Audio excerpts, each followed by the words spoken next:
Bismillahirrahmanirrahim. Chairman Senate, Sayyid Yusuf Gilani, Speaker National Assembly, Sardar Ayaz Sadiq, Prime Minister of Pakistan, Muhammad Shahbaz Sharif, members of the Parliament, distinguished guests, ladies and gentlemen, Assalamu alaikum. It is my singular privilege as your civilian president to address for the 8th time the August House at the beginning of another parliamentary year.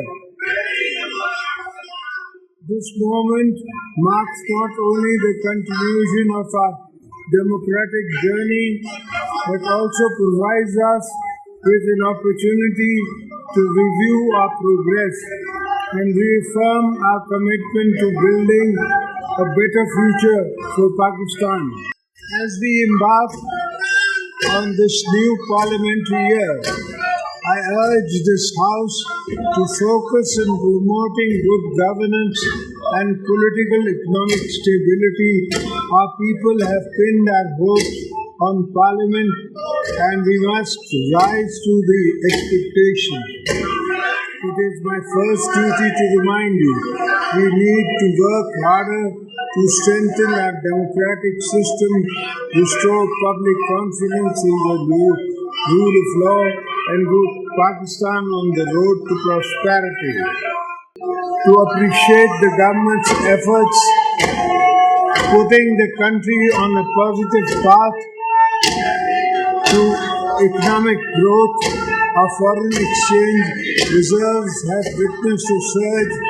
There was a substantial increase in foreign direct investment, and the stock market also surged to a historic high. The government has also reduced the policy rate from 22 to 12%, and all other economic indicators have shown a healthy and sign improvement.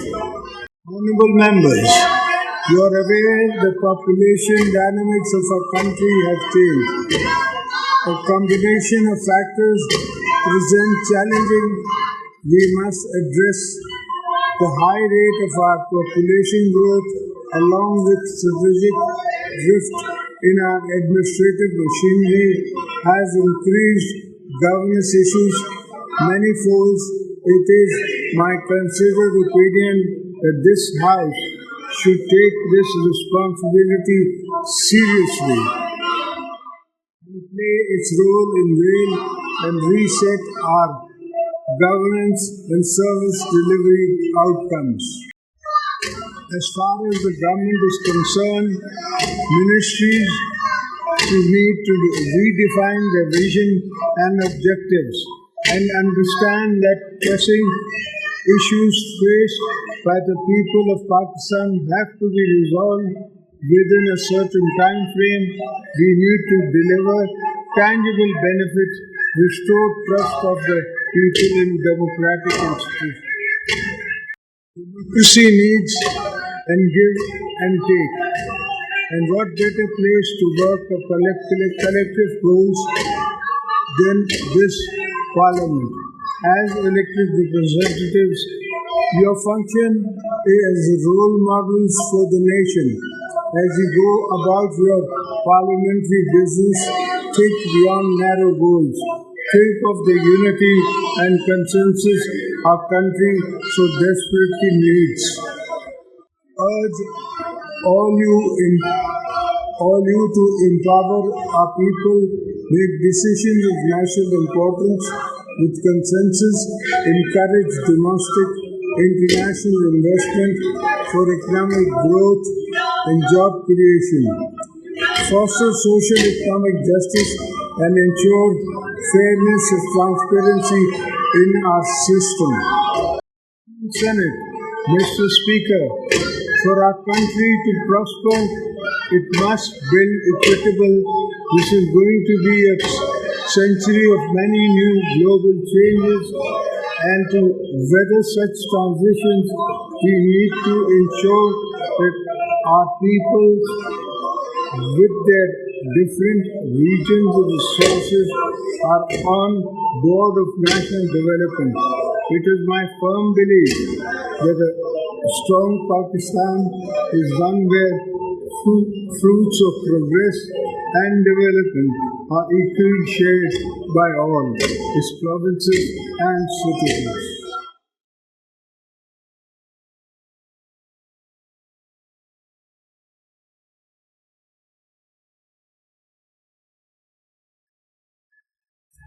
We should work actively to promote inclusive and uniform development, ensuring no province, no district, and no village is left behind.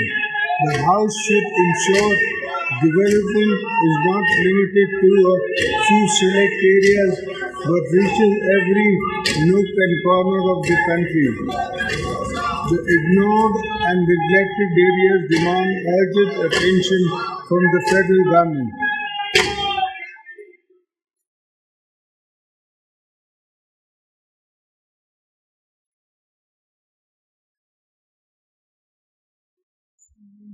Investments in infrastructure, education, healthcare, and economic opportunities to address the sense of deprivation. Parliament is the one forum where any sense of deprivation cannot just be aired constructively but also addressed with positive empathy. By the executive branch, that is the test of real statecraft.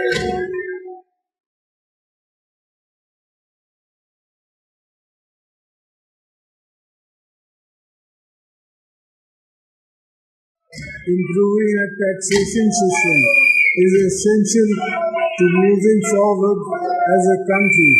We must reform and expand our tax net, not overburdening those who already contribute, but by ensuring that every eligible taxpayer participates in nation building.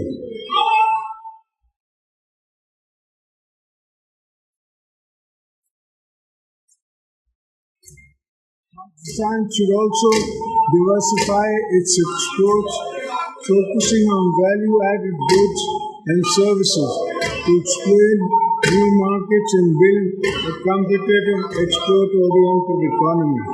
We need to make our IT industry a key driver of economic growth.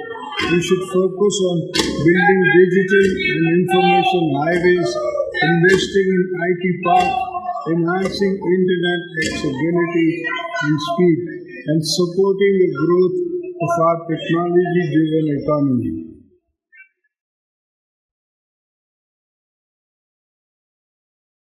Equally important is the sustained support of small and medium enterprises. We must ensure access to credit, address procedural bureaucratic hurdles, and create policies that promote youth-led businesses. Our young people should be encouraged to enter businesses through SMEs-focused programs, skill development initiatives, and accessible loan schemes.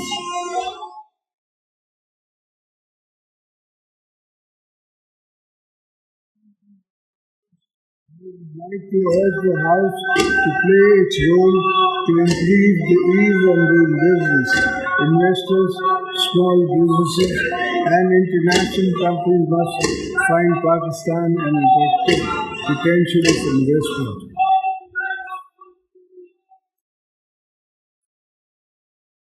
Members, today the common man, the laborers, and the salaried class are facing serious economic hardships. Our citizens are burdened by inflation, high prices of essential items, and rising energy costs. As we approach the next budget, I urge this Parliament and the government to provide real relief to the people.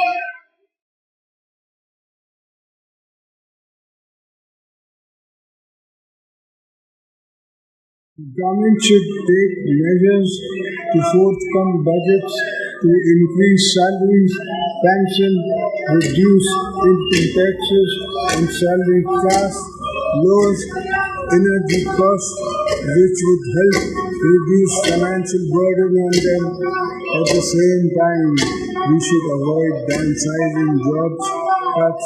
Instead of our focus should be on creating jobs and utilizing trained manpower productively.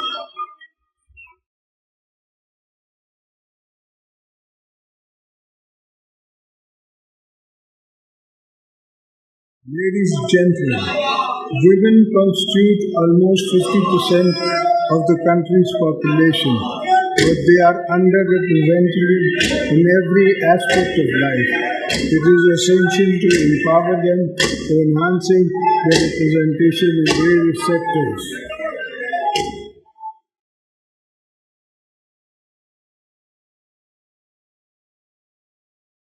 This important intervention we can make as government and parliament is to make women at the bottom of the social pyramid financially independent in accordance with the vision of Shaykh Mohtarma Banerjee Bhutto.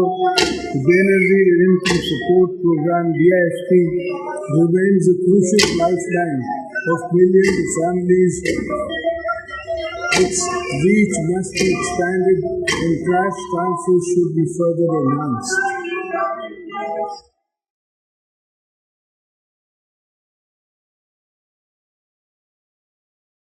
Young people make up a huge proportion of our current demographics.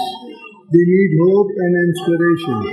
We should ensure the children are not outside schools in Pakistan. Promoting higher education, enhancing research in the universities should be our fundamental priority for creating a knowledge-based economy.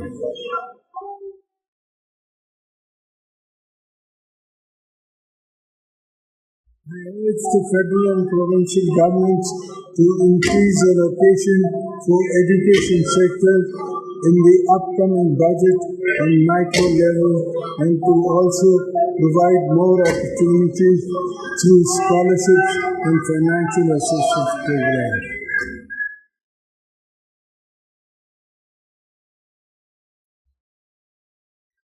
This is also the moment for us to reflect on how we can enhance access to quality health care all our citizens, reduce worrying incidents of malnutrition and polio vaccination in many children.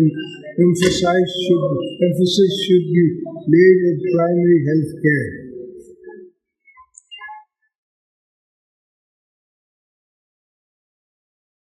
Respectable parliamentarians, I believe that domestic and regional conservative is a fundamental to prosperous Pakistan.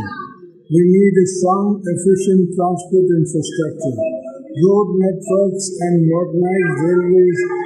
Gilgit-Baltistan and Balochistan require special attention in terms of connectivity and development, as these regions are Pakistan's strategic frontiers.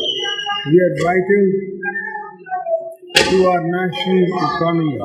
This will not only lower poverty, but also stimulate the economy with the new job skills and markets.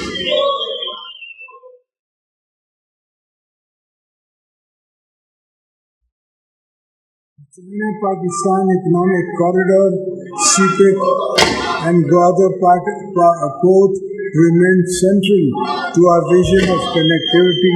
These projects must fully realize so that Pakistan can serve as a gateway to international trade, linking Central Asia, South Asia, and Middle East.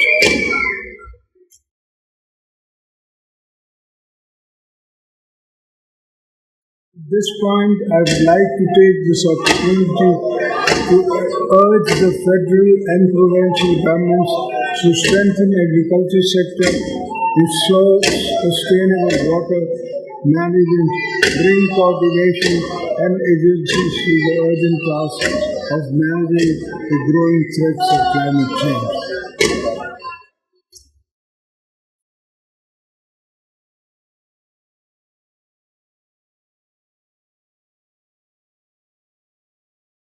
I say this because agriculture is a key pillar of our economy, and it is imperative that we modernize this sector by adopting new farming techniques, developing better seeds, investing in agricultural research and development, creating more jobs by making land more productive.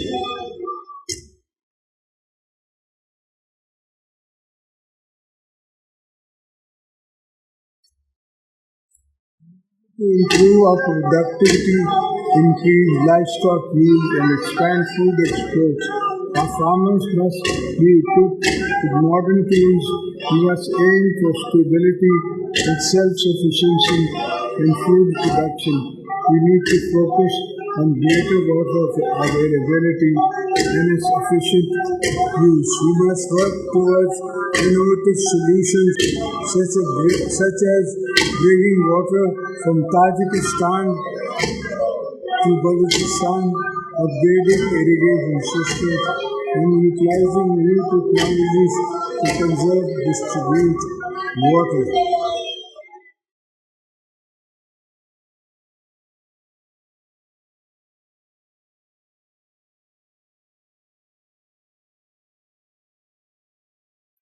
Fisheries and livestock sectors have immense potential. Pakistan's rivers, lakes, and coastal areas hold untapped opportunities for fisheries. Commercial cattle farming can open new avenues for employment and export. I urge the government to play its role in providing incentives, training, and support to our youth to make this industry a vital part of our economic future. I would like to urge the government to seek greater cooperation and exchange with China in this regard.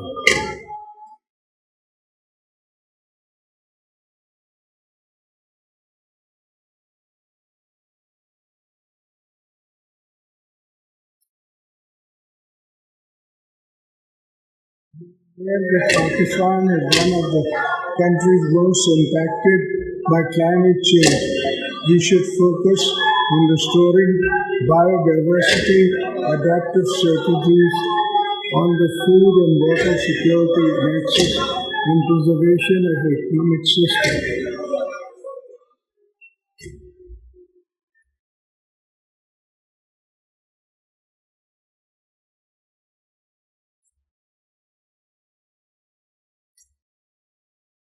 We must invest in the promotion of renewable energy, electric vehicles.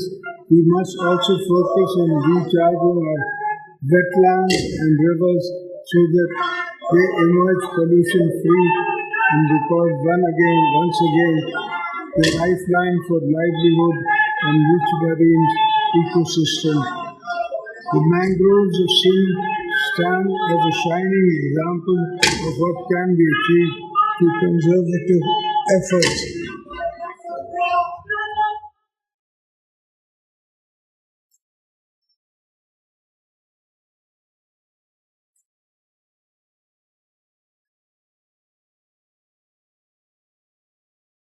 I'm glad to share that in Sindh we have planted 2 billion mangroves, which have also earned Sindh government a substantial finance through carbon credits. We should replicate this model protectively and benefit it from the international carbon credit market.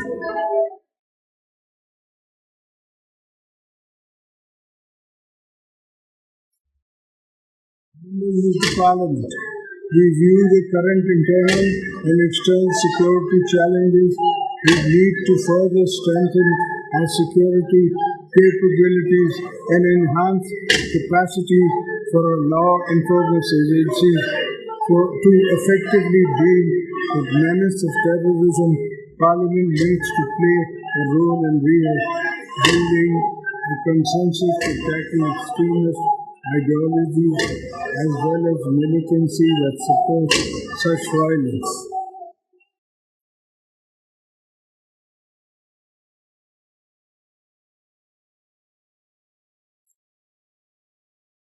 We are all aware of the external support and funding the terrorists are getting today, causing human and financial losses to the nation. We must unite to ensure that the challenges don't gather more momentum, because already thousands of our security forces have sacrificed their lives in the fight against terrorism, and we cannot allow resurgence again.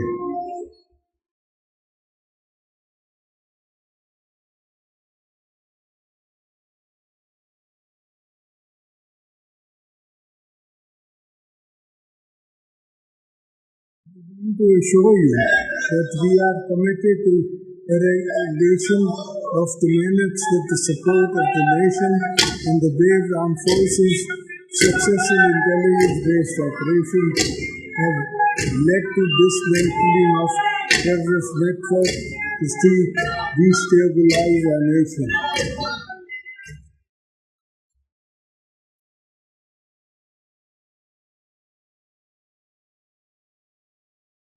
The nation is proud of its security forces and pays rich tribute to their bravery and dedication and countless sacrifices they have made in the service to the country. At the same time, we should not forget that militancy finds roots in deprivation and inequity. So we must focus on the developing and the regions most affected by terrorism and create employment.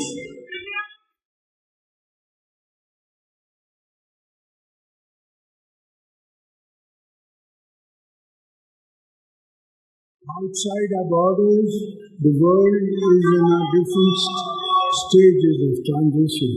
Pakistan remains committed to regional peace, stability, economic integration.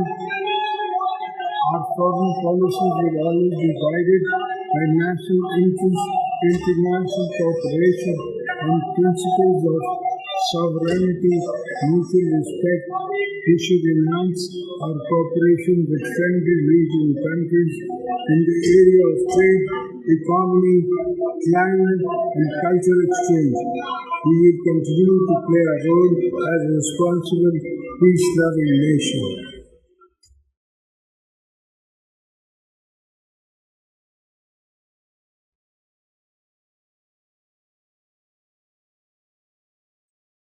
Industrial relationship with China remains a cornerstone to our diplomacy.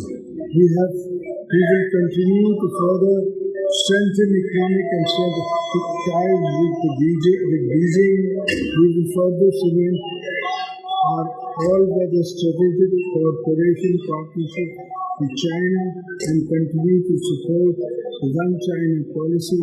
During my recent visit to China, I had a fruitful discussions with Chinese leadership while inviting them to make more investment in CPEC to improve regional and economic integration.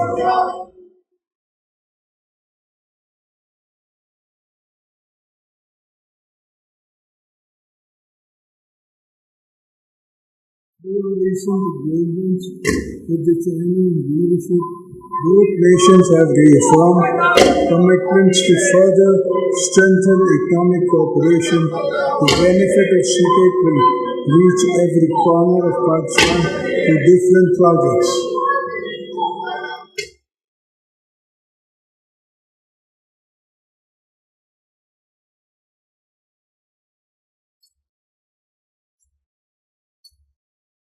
We appreciate the support of our trusted friend, Saudi Arabia, the United Arab Emirates, Turkey, and others who have stood by us in times of economic challenges, we are committed to further strengthening and long-standing historic cultural and economic ties with the friendly nations of the world and Central Asia, as well as the European Union, the United Kingdom, and the United States of America.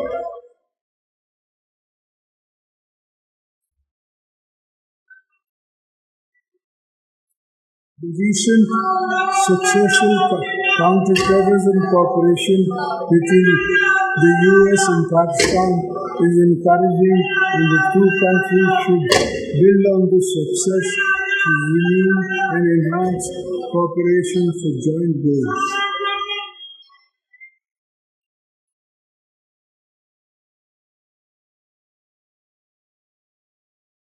The plight of two of our brothers and sisters in Indian illegal occupied Jammu and Kashmir remains of great concern for the entire nation. The poor people of Kashmir have been suffering for decades under unjust occupation, oppression, and brutal human rights violations. By the success of Indian regimes, Pakistan will always stand by them in the struggle of self-determination.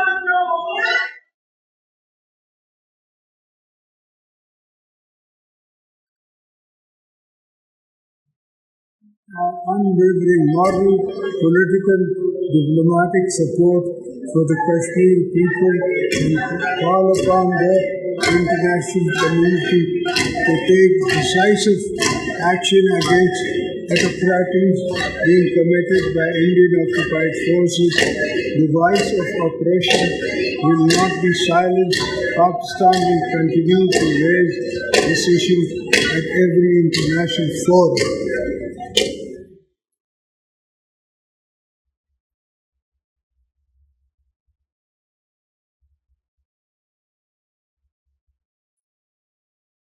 Syrian devastation in Palestine demands urgent attention of the world.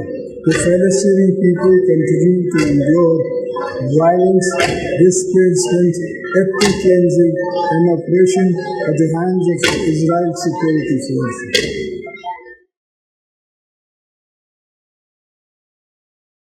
Israel is actively committed to Palestine cause and its consistency in the calling of a just and lasting solution based on international law and aspirations of the Palestinian people. Our position is clear and unwavering that establishment of an independent and sovereign Palestinian state with Al-Quds al-Sharif as its capital is essential for lasting peace in the region. Before I conclude, I must draw the attention of the House of a matter of concern for this federation. The President of Pakistan has been elected by all four provincial assemblies and National Assembly and Senate of Pakistan. In the Constitution framework, it is my duty to represent the federation.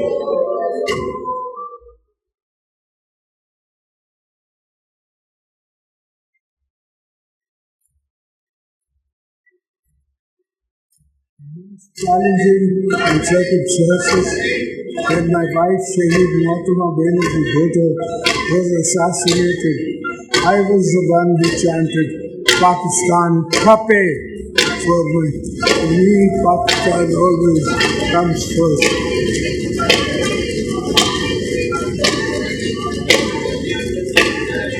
It is therefore my constitutional duty as your President, my personal obligation as a patriotic Pakistani to caution the House and the government that some of your unilateral policies are causing grave strain on the Federation.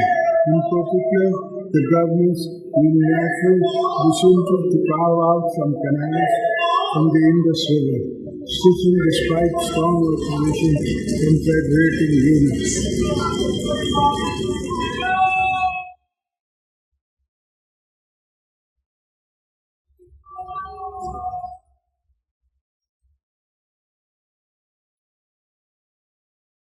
That I, as your president, cannot support. I urge this government to abandon this correct proposal and work together with the stakeholders to come up with a viable, sustainable solution based on unanimous consensus among the federating units.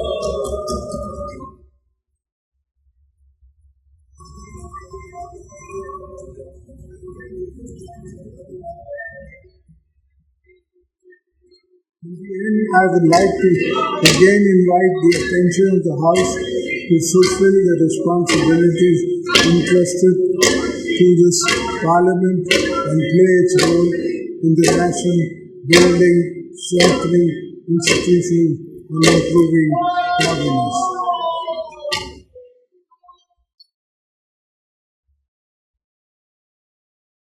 Let us put national interests supreme, set aside personal and political differences. Let us work together to revive our economy, strengthen our democracy, and uphold the rule of law. Let us strive to build a Pakistan that is just, prosperous, and inclusive.